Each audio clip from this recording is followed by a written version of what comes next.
body, we have different types of cells.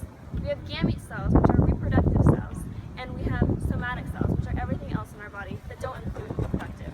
Gametes are haploid cells, which means they contain half the number of chromosomes found in other cells, such as parent cells, in the organism. When two gametes unite, such as a sperm and an egg, they become fertilized, which results into a zygote, which is a fertilized cell.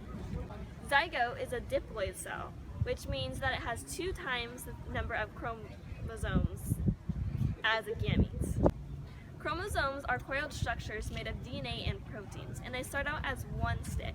And homologous chromosomes are when it's like a butterfly, when it includes a paternal and a maternal.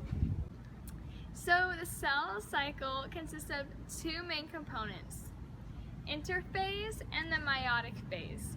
So interphase consists of 3 main processes, which is the growth 1, the synthesis phase, and growth 2. In growth 1, this is where organelles in the cell are duplicated. In the synthesis phase, this is where chromosomes in the cell are duplicated, and in the last growth phase, this is where proteins are made that will later help the cell divide. In mitosis, the parent cell creates 2 daughter cells. So these are diploid cells. There are 23 chromosomes in the daughter cells because there are 46 in the parent. And these daughter cells are genetically identical to the parent cells. The next phase of the cell after interphase is where the cell starts to divide. So first it goes through prophase. This is where the chromosomes of DNA tightly wounds and condenses. Next is the metaphase. This is where all the chromosomes line up in the middle of the cell, one on top of the other. Next is anaphase, and this is where each of the chromate sisters pulls apart to either side of the cell.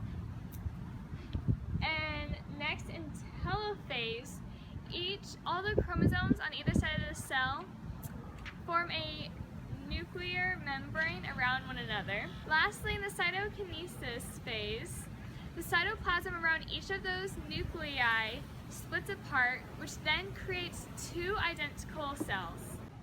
So as we know, mitosis is the process of cell division when the chromosomes are duplicated into 2 identical daughter cells. So for the first function, growth, as we know, cells in the cell cycle originate from one cell.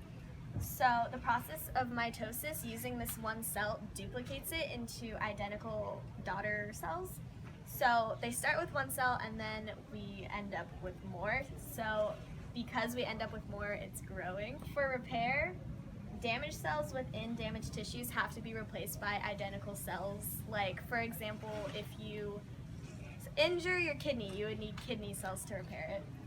So in order to make that happen, mitosis produces these identical cells using the cell cycle so they can replace the damaged cells. In meiosis, the parent cells create 2 daughter cells which separate into 4 sister chromatids.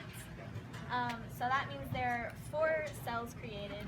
These are haploid cells, and there are 23 chromosomes per sister chromatid because we started with 46.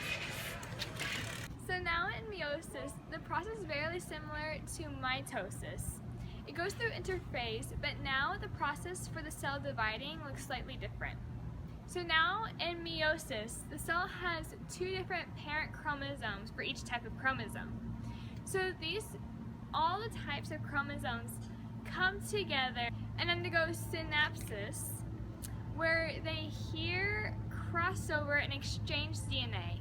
And this is a crucial part of creating variation. So now in metaphase, it happens the same way as it would occur in mitosis, except that it can create variation depending on which side the chromosomes line up on. The next 2 phases, anaphase and telophase, and after following cytokinesis, they work the same as they do in mitosis and form 2 cells from the parent cell. But unlike mitosis, these 2 cells are definitely not identical and have variation between them. But in meiosis, it's still not done. After this, they undergo these 4 phases once again of dividing, but they do not duplicate.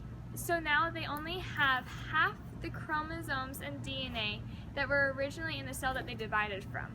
These are now the sex cells.